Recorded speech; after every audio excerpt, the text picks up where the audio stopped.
Welcome to Ecommerce Revamped, where we break down the hottest trends, insider tips, and strategies shaping the future of e-commerce.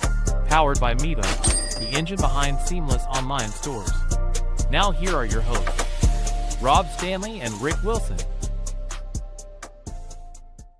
Hey everyone, welcome to another episode of Ecommerce Revamped. Of course, I got Rick Wilson, my co-host, with me on here, and we got a great one today, Rick. This is absolutely, I have to say, I've done a lot of podcasts over the last 6 years. This is the one person I haven't been able to get a hold of. I had to actually come over and work for you to be able to get a hold of this person to get him on a podcast. So we have a great. Go ahead. I was going to say I had the benefit of meeting Ezra a little over a year ago, and then I had him speak at Camp Miva last year, and as soon as I heard him speak, I've been doing this for 25 years, and I've seen a lot of people come and go, and I've seen a lot of people in this industry, and you hear a lot of the same old stuff regurgitated. And as soon as I heard Ezra speak, I'm like, I like the way this guy thinks. He's a kindred spirit, and so I'm glad he's here with us.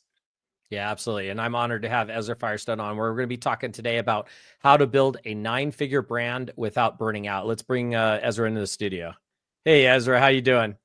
Happy to be here, guys. Yeah, thanks for having me on. Yeah, thanks for joining us. Great to have you. Yeah, thank you so much. Let's kick this off. So like I said, the title or topic we're going to be at least starting with today is how to build a 9-figure brand without burning out. That happens a lot. But, Ezra, just let's reel it back just a slight bit on what are kind of some of the first steps when launching a new e-commerce brand. What are some of the first things that people should do when they're launching a new e-commerce brand? Everyone focuses so much on marketing. They think about their ads and they think about what visibility sources they're going to use. And it's like, product is everything. Because look, in the marketplace, the best product doesn't win. The best promise wins. The best promise wins the customer. But the best product keeps the customer. And in today's world, you can't just have a one-time customer. I took a look at, before this session, I went up and I grabbed, we just crossed over 200 million in revenue on one of my brands. And when I looked at the breakdown of first time versus recurring, so basically the revenue that came from people who bought once versus the revenue that came from people who bought more than once. And it was about 55% repeat. So essentially, let's call it 105 million of that money came from people who bought a second, a third, a fourth, a fifth time. If you don't have that, you're out of business. And so before you start getting all wild about marketing and figuring out what promise you're going to make, you've got to ensure that you have a product that is truly good enough. Look, the product, you don't actually have to have the best product in the marketplace. You just have to have a product that lives up to the promise that you make and that is good enough. And then you have to never stop making your product better. You always have to continue to innovate, iterate, listen to feedback, put it in more sustainable packaging, fix the consistency. I make lotions and potions, so I'm thinking about consistency. Is it too grainy? Is it too, So I think that people make a product once and then they're done. And it's like, no, you're never done with product, and it should be where you start. How is your product better, different, adding to the marketplace and continually getting better? And if you have that attitude and you have that intention, if you just have the intention of, I'm going to make a product and then I'm going to continually iterate on it until it gets better and better and better and eventually does become the best product. Problem when you get started, you don't have a lot of money. So you probably can't develop the best product, but you can develop something good enough that has something unique about it. As an example, I bought a $50,000 a year Amazon soap company. And you'd be thinking, well, hey, you literally just sold a brand for $50 million. Why are you buying a brand that only made $50,000 last year? And it's like, well, I didn't grow up with money, number one. Let's start there. And if this brand that made 50K could make $5 million and have, 800K in profit, or even if it could make 500 grand and have 100 grand in profit, I could take care of my dad's dental work or whatever. It's like, I'm not above making any amount of money. And that product was 6 ounces, big, thick soap bar. You ever seen a six ounce? Dude, everyone has one of these, Wow. This is about the width of what a 3-ounce soap bar would be. Imagine. So it would be twice that. That's a big soap bar. You can't fit it in your palm. It's like smashing you in the head. It's giant. And I saw this product and I saw this brand was for sale. And I was like, you know what? I can take this product. I can literally cut it in half and improve the product. I'm not changing anything. I'm just like, it has people who like it. If you got 50 grand in sales, you got product market fit, and it's a massive beast. So I cut them in half. It's the first thing I did. And just doing that, So now I'm selling 2-packs, the same amount of soap, but in 2-packs, a little bit more expensive because their profit margins were terrible, and you gotta have profit in order to run a business. So I'm selling the same product for just a little bit more expensive, but it's better now. It's easier to use. And then now I'm like, all right, where are they getting their ingredients? That one's coming from, a non-sustainable, that ingredient is contributing to the deforestation of palm trees in the Amazon. I don't want that in my product. Get rid of that, switch it out. And I talk about that in my messaging. So I'm kind of rambling here, but product, man. Well, so actually, let me jump in here. So actually, I couldn't have asked for a better Ezra intro. So here's what I love about everything that we just heard. I'm hearing an echo of myself. I don't know where that's coming from, but Ezra thinks differently than your average person, which is why I was drawn to him. Right. So first time I saw him, he's talking about Boom, his biggest brand. I believe it's still your biggest brand. I'm not super up to date on all your products. And here he is, and he decides to tackle one of the biggest industries of all time, which is cosmetics. And he decides to turn it on its head. You don't have to tell women that they shouldn't age. You should tell women they should age. And I got great products for you. And like that level of thinking is great. What he's just talking about with the soap, right? It's having a unique worldview and then executing a strategy aligned with his morals. But he may be a hippie, but he's a hippie capitalist. And like, that's the combo of things that I love about hearing him think, because we've all seen someone say, oh, make sure you have a pop-up that gives people 10% off for their first sign-up. And those have gotten so rampant on the web. I'm not saying you shouldn't collect the email address. Those have gotten so rampant on the web that half the time I'm on my phone, I can't figure out how to close out, or maybe I'm on a different browser and I already gotten my 10% off. Like that, the same old bullshit has enshittified the web. And what I see with Ezra doing is thinking differently and improving things. And that's the message I really want people to get. To me, it's mindset. There's a million ways to learn all the day-to-day stuff. It's about mindset first, and then everything flows. So thanks for your ramble. I loved it. Yeah, that was actually really good, Ezra. And it is entrepreneur mindset for sure. I do want to ask a question though. Like what are some of the mistakes that e-commerce sellers have when they're trying to scale? Like what are some of the common things they run into? Often people who are scaling, like usually you start a brand and you're a do-it-yourself entrepreneur. You're doing everything because you don't have money and you're just trying to build and you're trying to get started. And you find people that scale comes from outside yourself, right? You can only do as much as you can do. And if you're on the road driving the vehicle, then you can't see the mountains that are up in the distance. You're not navigating. And what you have to learn to do as a do-it-yourself entrepreneur, CEO, founder, is you have to learn how to navigate. And when I started this, I had this strategy called Top Level Tuesdays. And at first it was 4 hours on Tuesdays. That was it. So that's only 4 hours a week where I wasn't doing, and no computer, no phone, no meetings, nothing, just pen and paper, thinking about where am I going? Is everything in alignment with that? Like, what's my 5-year, 10-year vision? Because it turns out to build something meaningful that has scale, even if you grow really quickly, and I'm going to tell you a story about fast growth. Fast growth, actually, you don't want, and we'll talk about why in a second, but even if you grow really quickly, it still takes 5 to 7 years to grow, to build something truly meaningful. So you have to be looking that far ahead. Everyone's looking like 1 year, 2 year, 3 years ahead, and they're not even looking that far. They're usually looking like 6 months ahead. But it's like, no, you have to give it time. We are planting a seed and watering a garden and growing a plant that's going to fruit for generations. We're not spearing a pig. And so you need time. Jeff Bezos talks about time to wander. He just wanders the halls. He talks to people. He just, like, in that space of not having anything right in front of you, you can think of good things. And so when I talk about scale coming from outside yourself, that is, I frame this, people talk about delegation. You got to delegate. But what does that mean? What it means is you have to buy help. By the way, didn't make it out of high school. So the way that I framed them, not very well educated. And so I have to simplify things down in order to understand them and do them. So the way that I have simplified scale in my own mind is I want to buy help for my brand. And I want to, and the interesting thing about buying help is, number one, turns out even 4 hours a day, 5 days a week, is profoundly impactful. And that 4 hours, if you're buying 20 hours a week of help for your brand at $20 an hour, so it's not that expensive.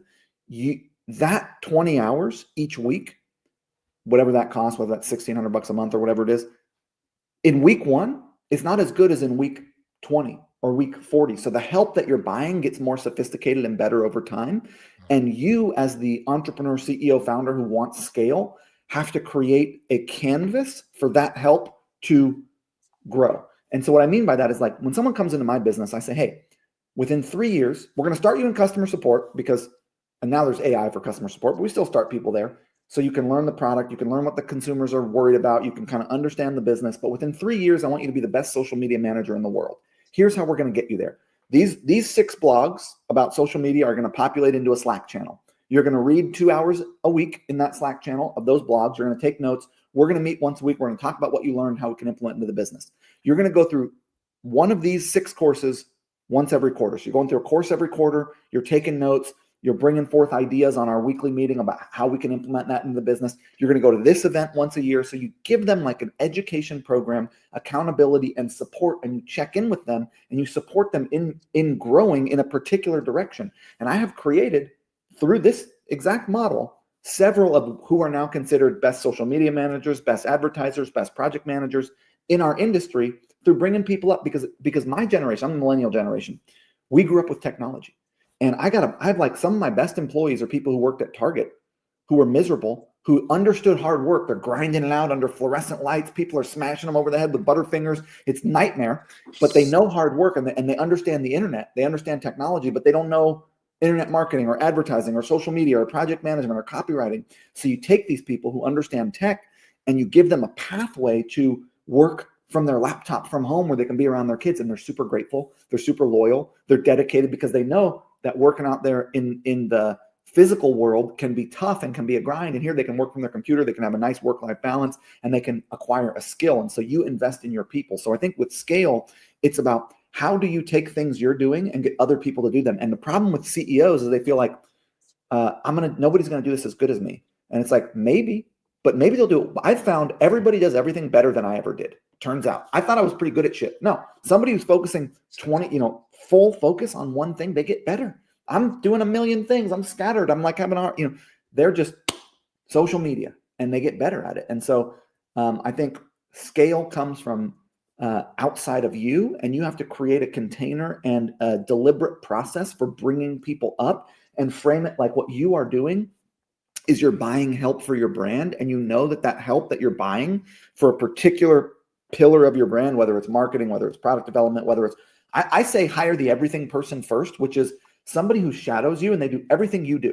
Everything you do. They learn supply chain, they learn logistics, they learn HR, they learn finance, they learn legal, they learn everything. That's your future COO. 3 of my companies have a COO who started as my everything person, first employee. Now, got to be loyal, got to be someone who's not going to rip you off. And because this will happen too. Someone will go duplicate your brand. I mean, it's dangerous, right? But anytime that there's the old trope, imagine that you hire somebody, they learn everything and they leave, right? But then imagine you don't hire them and you have to do everything by yourself still, so it's like you can't get out of it. Imagine you don't do that and now you're stuck by yourself. So you have to take risks. And one of those risks is spending a little bit of the energy, because I also think of it less about money and like what energy is this brand creating? What resource is this brand creating? And how can I direct that resource towards the direction of my goal? And it turns out you got to be generous, because people will stick with you if they feel like they're getting some of the upside. If you just hoard it all to yourself and you're balling out on Instagram and you're wearing ripped jeans and you're driving around in Lambos and all the money's going to you and you're not putting any of the money back into the business, back into the team, back into initiatives, it's never going to scale. So it's like, how do you use the energy of the snowball? Don't pull from it before the snowball gets big. Let it get big. Put it all back in. Put it back into the people. Put it back into the systems. Put it back into the processes. Put it back into the product. Like, reinvest as much of the energy of the business back into it. And then it'll get to a point where you can pull out of it far more than you would have if you started pulling at the beginning.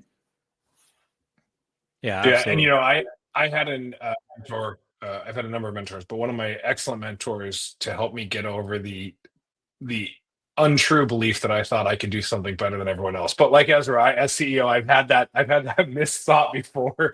And good advice I got was, if you feel like someone can do the task 80% as well as you, hire them and make them better than you. And that's where you start from. And the other thing I would say is, when I think about people stealing intellectual property, especially if you have a good mental strategy, the most successful investor in the history of the world is Warren Buffett. And he's fairly public about how he does it.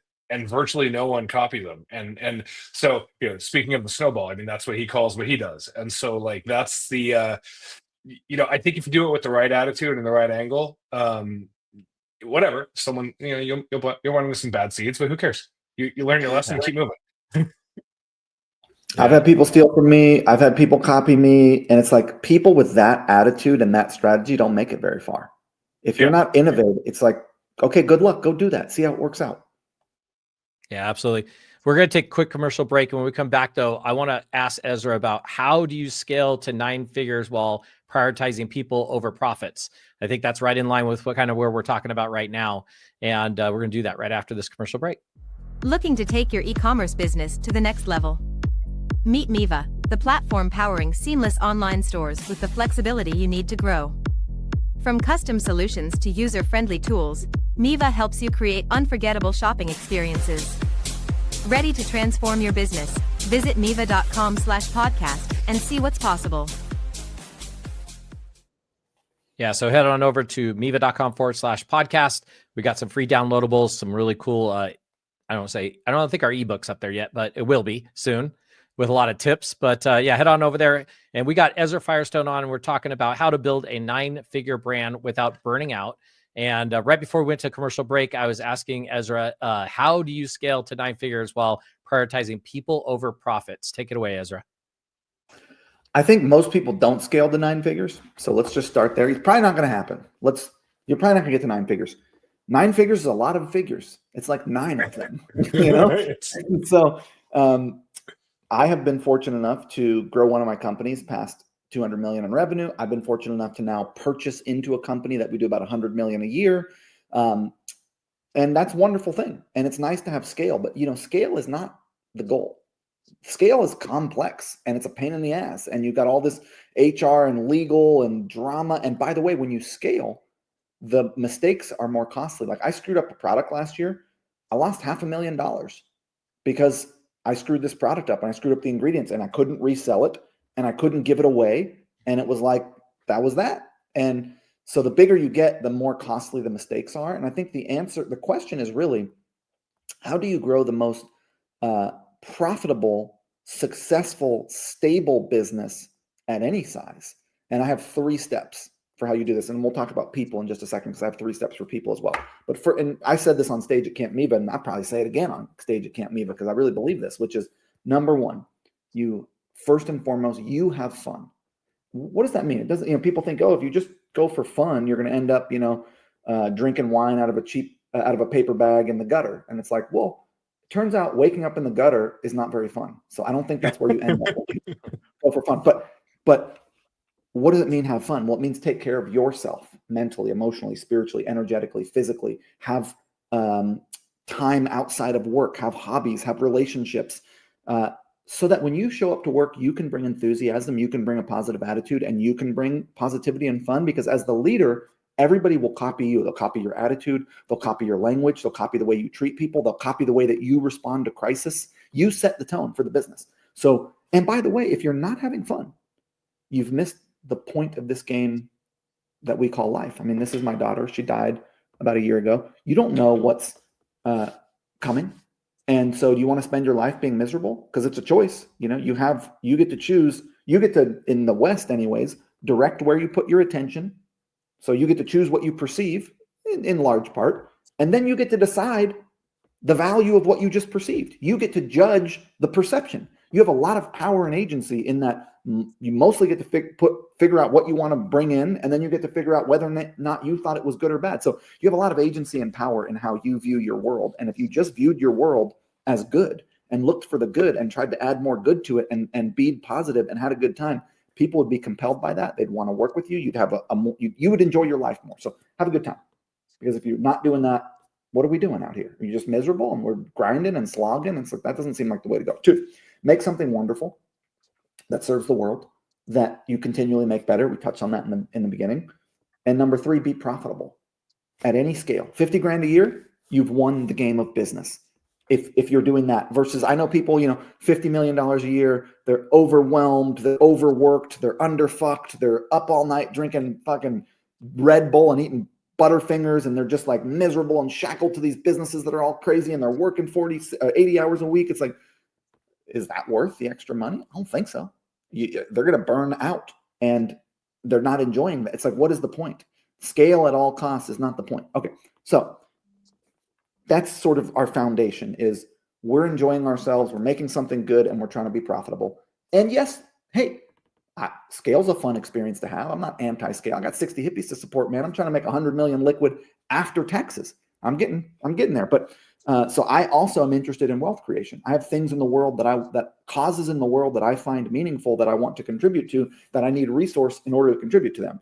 And for me, that's like land preservation and water preservation and some other things. So whatever it is for you, I'm into wealth creation and scale. So now we talked about needing a group of people coalesced around you, engaged in your mission, and interested in moving in the direction of your goals and their goals. So how do you get that? I used to say before, about 2 years ago, I had this presentation and it was, hey, I've been a CEO for 17 years.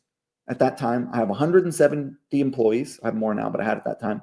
And not a single one has ever quit.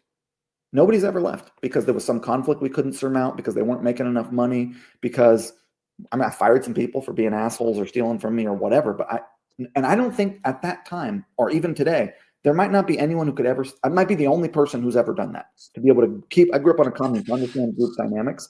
To keep a group together is hard. A group, how many groups of two make it? Most marriage, most make it to marriage. Okay. Then of the groups of two that do make it, now, of course, when you're talking about a relationship, you've got intimacy, you've got sex, you've got family dynamics, you've got religion, you've got more complex shit than in work, but still it's a group. Of the groups of two that do make it, how many of them are happy? Not very many. So it's like keeping a group together is not an easy thing. So how do you keep a group together over time? Now, of course, as soon as I gave that presentation, immediately 5 people quit. Now, it was from a company that I bought, not people that I had grown or built up. But yeah, I can't say that anymore. So it was like I jinxed myself, dude. How do you do that? Okay, so a couple steps. Number 1, when somebody joins, you give them 3 directives. First directive, if you see something, say something, like the New York City subway. If you see a way that we can make our products better, improve the processes of this company, like maybe these meetings on Monday that you go to are stupid and you're not adding any value, and you can, like, if you see a way we could improve our processes, or if you see a way that you could be enjoying your work life more / serving our customers better, tell somebody, tell your manager. And, so if you see something, say something across any vantage point. Why? Because as humans, we're of equivalent value. You're like, hey, I'm above you in the corporate hierarchy, which unfortunately means nobody tells me the truth. I got to have my cousin in here who sees what's going on, because he'll then tell me, because nobody wants to, everyone's afraid of you because you're the boss. So what I want you to know that I do not see myself as better than you. We're of equivalent value. And from your vantage point, it's a corporate hierarchy, but from your vantage point, you're the only one who can see what you can see. And whatever you see, I want to know, because it's valuable. And look, we might not take it into account every time, but we want to at least know, and we want you to know that you have agency and autonomy within the company to direct the ship. Your voice, your viewpoint, what you want, how you see it matters. And we want to know that. And then it turns out, once people feel like they have agency and autonomy and freedom and their viewpoint is valued, all your best ideas come from the lowest part of the organization, because those are the ones who are interfacing with the customers and the products. And so you create this culture where people are not afraid to express themselves. They're not going to be punished if they express themselves. And look, any group, you're going to have problems. You're going to have managers bulldogging and power dynamicing on the people below them. You're going to have conflict. You're going to have people feeling like other people are taking credit for their work. You're not getting out of conflict. You can't get a group of humans together, shit's going to go down. So you're going to have to figure out how to navigate that. We can get that in a second. But you make people feel, and you actually intend. Turns out you don't actually have to do much other than care about them as humans and intend to have them grow within your organization. That's the next step. You say, look, while you're here, I know you're not going to stay with me forever, but while you're here, I want your career trajectory to go up. Now, look, you might be in customer support and there may not be any upward mobility within our organization. Maybe nothing opens up in marketing, or nothing opens up in project management, or nothing opens up in development or whatever. But what are you interested in?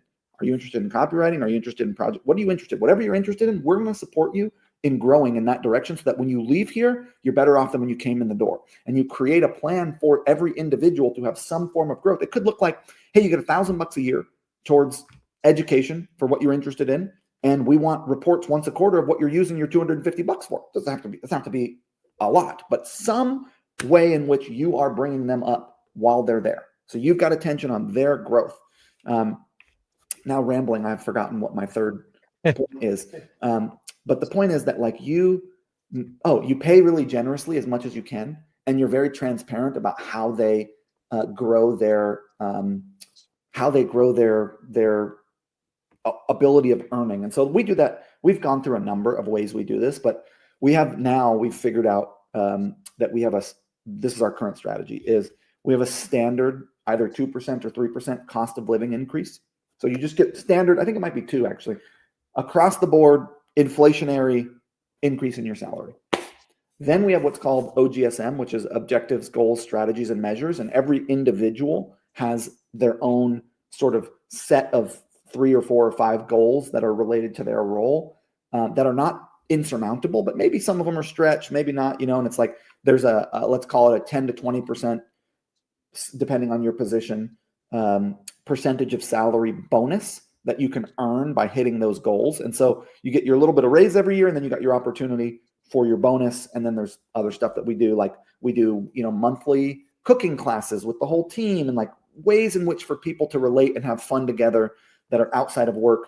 And I have one other one, which I've now also forgotten, but I will remember if we keep rolling here. But I think like scale comes from outside yourself. You got to build a team that is cohesive, that's interested in the goal of growing your business. And in order to do that, you have to remember that people are humans. Oh, the other one was work-life balance. What a lot of people express to me is they've never worked at a company that took so thoroughly into account their humanity and their lives outside of work. And so, look, there's times where everybody's got to grind, dude. Product launch time, we got to roll. This week's going to be, we're going intense. But in general, what we do is we do half-day Fridays. So all year long at noon on Friday, you're out.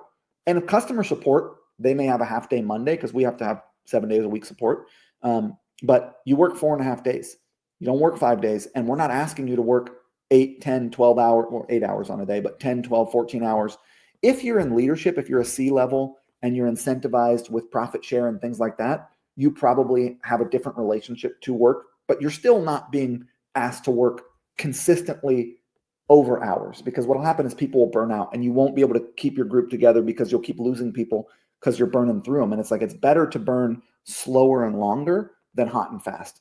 And when I was talking about, Boom was my biggest business before this $100 million a year nasal irrigator company we bought.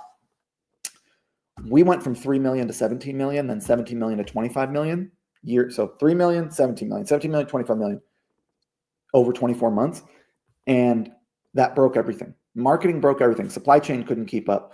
Customer support couldn't keep up. We couldn't build a team fast enough. Nothing could keep up. And we had like 7,000 open support tickets at one point.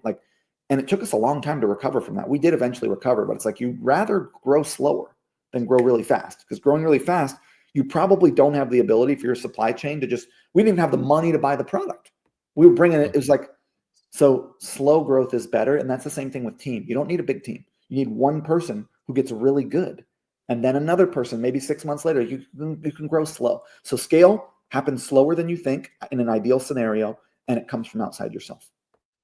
Absolutely. Yeah, a couple thoughts there. Like, first of all, I think Miva is also a well-known business for work-life balance. I've focused on that for a long time because, especially before the work from home revolution that came with pandemic, the people you spend your life with at the office are sometimes the people you spend most of your time with, but at least the second most of your time with. And like, I don't want to spend the first or second most of my time with a group of assholes. And so like, that was always my North Star. And if my dog had something go wrong half an hour before this podcast, I would have taken my dog to the vet and texted Ezra and been like, I'll catch up with you later. I have an emergency, or something going on with my wife and our new baby. Like, those things are all things that are more important than this. Well, this is still equal. And then I think people like to be seen, heard, acknowledged, validated. That's the humanity part. And if you don't see them as people, you really do get stuck. You can't go anywhere. And so I mean, I love it. It reminds me of the old book Think and Grow Rich. Like the funny thing about that book is the secret's in the title, which is Think and Grow Rich, but he never actually says it in the book. You got to kind of sneak up on the solution. And I think that's what Ezra's wisdom here is he's giving you some insights into a different view of the world that'll help you build the life you want as an entrepreneur. And that's really why I love hearing from him and talking to him. And I'm always fascinated by his brand and his stories. Absolutely. It's like a blueprint. I swear we just listened to a blueprint that entrepreneurs should be following. Absolutely. 100%. And Ezra, before we roll into having you give a little more information kind of about how to get a hold of you and things like that, I do have one last little question I wanted to ask you though, and you can just keep it short if you'd like, but what trends are you seeing in e-commerce coming up in 2025? What's interesting about e-commerce in 2025 is the battle for expedited payment methods. So you've got Amazon Pay, Apple Pay, Google Pay, Shop Pay, PayPal, TikTok Pay, Meta Pay. And what's happening is the biggest aggregators of commerce are battling for who processes the payment. And what that is resulting in is them all trying to push the payments through their platform and their app on your mobile device. And so I would say over the next 10 years, the e-commerce website becomes less and less the destination where purchases happen. We're not there yet. Of course, Amazon, look, they've got one app and all their they've done this the best. They've got one app, all their merchants are there. Okay. Then all their consumers have the app downloaded on the phone. You can shop from any one of their merchants on that one app, and you can do one-click payments, and all your tracking is in there. All your customer support is in there. It's all siloed. Now, the second best is actually TikTok. TikTok has looked at Amazon, and they did the same thing, but what they added in was the creator economy. So within TikToks, now you can do all that, but you can also engage with creators, get content made for your brand, get your affiliate promotions are in there as well. Now, Amazon launched Amazon Creators just now to try to compete with TikTok because they saw, oh, this is a really good idea. Affiliate marketing, content marketing, all that stuff can be done in the app also. So I think we're going to see more and more of that trying to eat into the market share of our websites. Of course, for us, we don't want that. We want all of our sales on our website because on our website, we control the data. We control the consumer. We have far more control. We can choose our own merchant accounts. We don't have to be forced into their stupid merchant accounts where the rates are high. And so it's like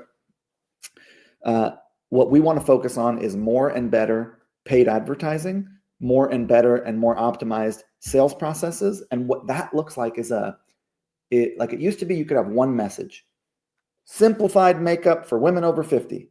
That worked. Not anymore. Now it's like you take my nasal irrigator, show it to you here. Called Navage. Put it in your nose and it washes you out. It's like a powered neti pot. Hey, our viewpoint is that, science says that bacteria enters through your nose, and that if you clean your nasal passages, you're less likely to get sick, you're less likely to catch viruses, and you're generally healthier. So healthy nose, healthy life. That's our tagline, right? Well, we used to be able to be like, that was our message, and that worked. And you still need the general message, but then now we need like, hey, do you live in a city? Are you affected by smog? This could really help you. Hey, are you a singer, podcaster, or actor who needs to use your voice and it gets, or singer? You may not know about this. Hey, do you, do you live in a dry climate in the winter and you get all dried out? Like we need are you a firefighter? Are you somebody who mows your lawn, works in the yard, gets all these dust particles and stuff, and then comes into the house and you're itchy and you got to shower? This is another part of your routine that's going to support you because it is cleaning a part of your body that you wouldn't have thought to clean that is affected by this activity that you're a part of. So we need that kind of messaging, and that means ads, emails, landing pages for these different avatars, and that is how we scale over the next couple of years. It's not broad general stuff, it's specific.